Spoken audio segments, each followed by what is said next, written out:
De volta com um alerta para você, viu? Se você fica o tempo inteiro olhando para esse aparelhinho aqui, o celular, checando as redes sociais, até na hora de dormir, é bom tomar cuidado. Essa ansiedade prejudica o sono. Uma pesquisa comprovou que o vício atinge também as crianças e é muito prejudicial à saúde. Depois do trabalho, a advogada relaxa em frente à televisão, mas sempre mexendo no celular. Para entrar nas redes sociais, também uso o WhatsApp para falar com os amigos que não dá tempo durante o dia, para falar com a família.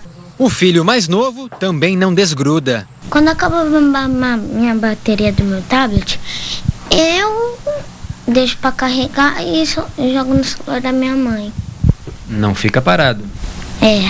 Rosana também tem outros 2 filhos mais velhos e é preciso ter 2 computadores para não ter briga. O mais novo está usando o celular porque o tablet dele está no conserto.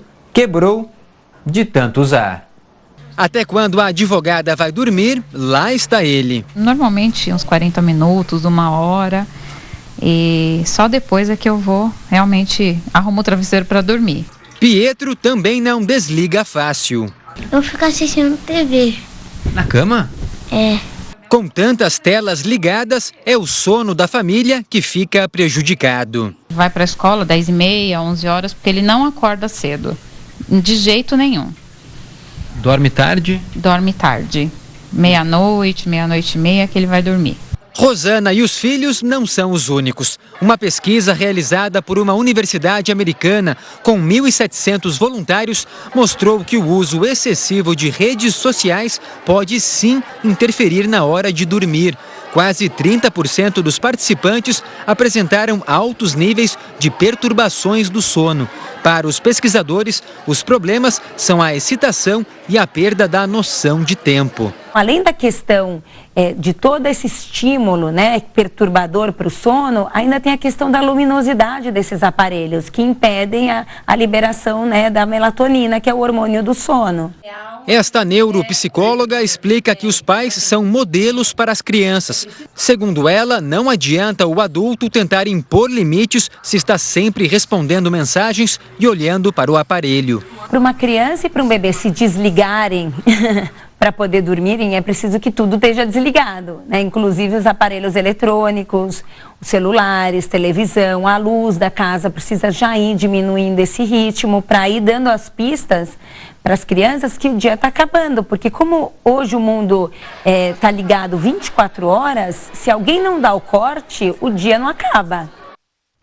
Como a gente viu, é muito difícil não ficar viciado no celular, no tablet e outros aparelhos eletrônicos. Mas e as crianças, em qual o momento certo para que elas tenham acesso a esses aparelhos? Como fazer para dosar o uso dos celulares e tablets para que eles se relacionem e brinquem também de outras coisas? Pois é, para responder a essa e outras dúvidas, a gente recebe agora a colunista e neuropsicóloga Débora Moss, já está aqui com a gente. Débora, as crianças parece que nascem sabendo mexer nesse bichinho, né? E não largam mais. Qual que é a técnica, o segredo para tentar desestimulá-las, se é que isso é possível, tão cedo a deixar de lado esse brinquedo?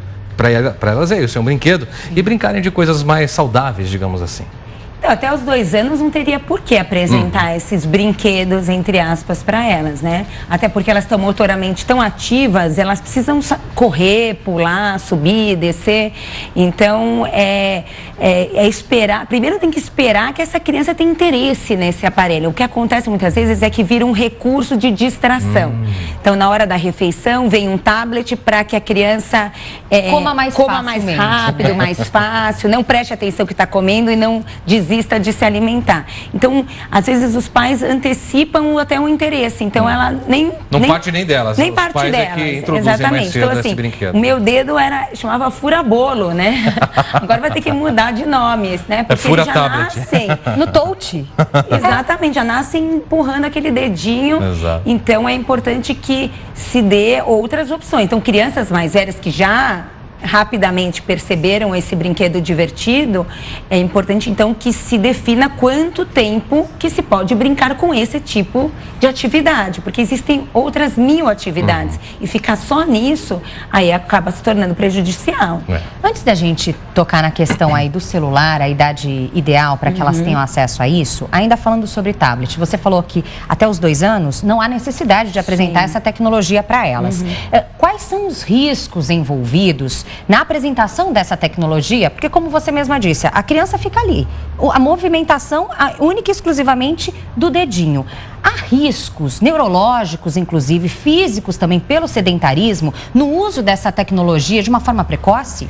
Sim, Lidiane, porque assim, a gente está tendo uma geração de crianças obesas, né? Por exemplo, é um dos prejuízos, porque fica naquela atividade mais sedentária e acaba ficando restrita àquele tipo de estímulo e perde a oportunidade de ter outras vivências que são fundamentais no desenvolvimento neurológico da criança. Principalmente a questão motora, eu insisto nisso porque assim, eu brincava de trepa-trepa, mesmo que eu morava num prédio, que ainda, né, eu vivi numa época que também tinha essa restrição de sair à rua, não sou tão velha assim, então, já tá, né, então assim, subir no trepa-trepa, ir no gira-gira, entrar num buraco, sair, essa parte psicomotora, ela tá muito limitada na vida das crianças atualmente, e até para o desenvolvimento, assim, na alfabetização, por exemplo, para a criança aprender que a letra ela está dentro daquele espaço, ela precisa primeiro ter a vivência do corpo dela no espaço. Exato. Então, muitas crianças estão tendo esse tipo de dificuldade lá na frente na alfabetização. Agora, me parece, Débora, que isso é uma coisa muito instintiva da criança também. Ela vai atrás do tablet, ela quer tirar das mãos dos pais, e aí os pais acabam cedendo. Muitas vezes não é apenas por ser um recurso para distraí-las, mas os pais cedem à pressão, como a gente já discutiu diversas vezes, né? Na hora de educar, os pais às vezes, para não ver a criança fazer um escândalo, não vai, fica com o tablet. Como é que você acha, porque a gente viu na reportagem a questão do exemplo, o quanto é importante. Como é que os pais conseguem fazer essa substituição sem causar também, digamos assim, um drama tremendo na vida das crianças? Então, eles também precisam limitar o uso em casa do celular. É o exemplo, né? É o exemplo, porque se os pais estão o tempo todo com o olhar naquela telinha, tem algo interessante naquilo que, né, meus pais não estão conseguindo olhar para o lado. E aí estimula a pedir, né, dá aquela coceguinha, né, aquele barulhinho da mensagem que toca, todo mundo sai correndo para ver quem que é, como é que é. Então, é fundamental que parta dos pais também esse limite no uso dentro de casa, porque senão se perde aquele momento, né, de um olhar para o olho do outro, né? Tá perdendo isso, essa conversa. Às vezes dentro de casa, as famílias estão se comunicando pelo WhatsApp, que cada no grupo da família, cada um num cômodo e vão trocando mensagens, né? Débora, a questão do celular. A idade ideal para dar um celular, um aparelho na mão de uma criança? Então, eu tive esse conflito, Lidiane, pessoal com meu filho, porque ele não tinha necessidade de celular, porque para mim o celular era uma questão de comunicação. Então, se estava uma situação mais confortável, ele está na escola, ele está em algum lugar, né, que não precisa, né, a gente não precisava se conversar, eu achei que não tinha mais a necessidade de um celular. Mas aí eu comecei a perceber que ele estava nas redes antissociais. Ele estava fora dos grupos da escola, de WhatsApp, dos grupos do acampamento, e aí isso caiu a minha ficha de que o celular ele vai além da questão da comunicação direta. Né? Qual a idade dele? 12, eram 12 anos, então eu consegui segurar até os 12 anos. Então por que uma criança de 5, 6, 7 anos precisa ter esse celular? Porque essas redes de comunicação, eles acabam sendo permeados pela família nessa idade, né? E eles não saem sozinhos, né? A partir dos 12 já dá para ir na rua sozinho, atravessar a rua, né? E ir para casa de um amigo, e aí, né, tem essa segurança que dá o celular para a família e vice-versa. Mas uma criança, qual é a necessidade dela de um aparelho celular? Exato. Exato. De certa forma não tem porquê, né? Então, 12 anos é uma idade boa, uma idade recomendável? Eu recomendaria, porque daí tem também a questão da responsabilidade. É um aparelho caro, né? É um aparelho que tem uma despesa mensal. Então, tem a questão também dessa responsabilidade de ter, que ele não é um brinquedo. E para não interferir, né, principalmente no horário de aula, porque muitas crianças levam para a escola e aí tem aquela situação chata, né, do professor ter que pedir para que o Sim. aparelho seja desligado, também a atenção ser desviada no momento da aula também por conta do aparelho. Exatamente, mas muitas escolas proíbem o uso do celular, né, nesse ambiente. Ou na própria sala de aula tem a caixinha que põe o celular, ou já é de antemão a regra de que não se leva esse aparelho para a escola. Ele está na escola, se a escola precisar se comunicar com os pais, Liga. né, liga. Agora, Débora, me dá a impressão que determinada fase, principalmente pós-alfabetização, então entre os 8 e 12 anos, pré-adolescente, o drama dos pais não é só o tablet e o celular, o aparelho em si, mas o uso deles a partir das redes sociais. Como monitorar o que, desde criança, eles começam a aprender, a verificar, principalmente porque nessa idade é que os aliciadores, por meio das redes, Sim, começam sim. a fazer contato e aí o risco é muito grande. Quais são as dicas? Então, nós, pais, a partir dos 30 anos, quem tem 30 anos, nós somos turistas dessa tecnologia Exatamente. toda. E os nossos filhos são nativos. Já nascem alfabetizados de forma digital, Exatamente. né? Então, eles sabem todos os macetes, todos os jeitinhos que nós estamos tateando aí para poder entender.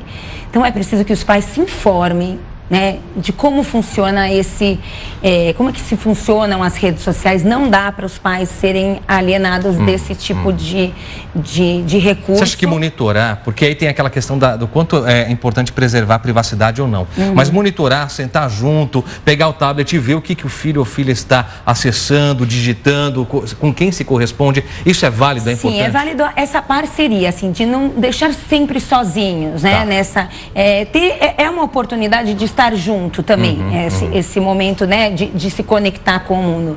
Porque hoje eles estão no quarto, eles não estão seguros. Né? Então, deixar o tablet e tchau, né? Não dá para fazer isso. Eles não estão, né? Eles não estão no quarto deles sem correr riscos, como a gente achava que, né? Como era na nossa época. Então, é preciso ter esse controle, é preciso orientar. E também as redes sociais, elas têm idade mínima. É isso que eu questiono. Exato. Porque a maioria das famílias mente a idade para poder permitir. E aí, assim, a gente autoriza algo que a gente não autoriza no nosso dia a dia. Então, assim, se tem idade limite, respeitem essa idade limite, porque essa idade limite, ela não é aleatória. Exato. Tem a questão da responsabilidade, tem a questão, né, da própria questão de crítica, de não entrar nessas... É muito fácil aliciar uma criança, né? Mas um mais velho já tem uma certa noção dos perigos que o mundo, né, que se corre nesse mundo, né? Se você notar algo diferente ali, realmente fora da rotina, que a criança não tenha exposto, vale a pena cutucar ou já insere o assunto diretamente e resolve? Não, quando começar já a entrar nessas redes sociais, antes já é preciso ter uma conversa clara do né, dos lados positivos, do que tem de benefícios, mas também dos riscos que eles estão correndo se não tomarem cuidado. Deixando tudo bem claro. Muito claro. Muito bom. Débora, obrigado pelos esclarecimentos, viu? A gente espera a semana que vem novamente. Bom dia, até a próxima. Até semana que vem, Débora.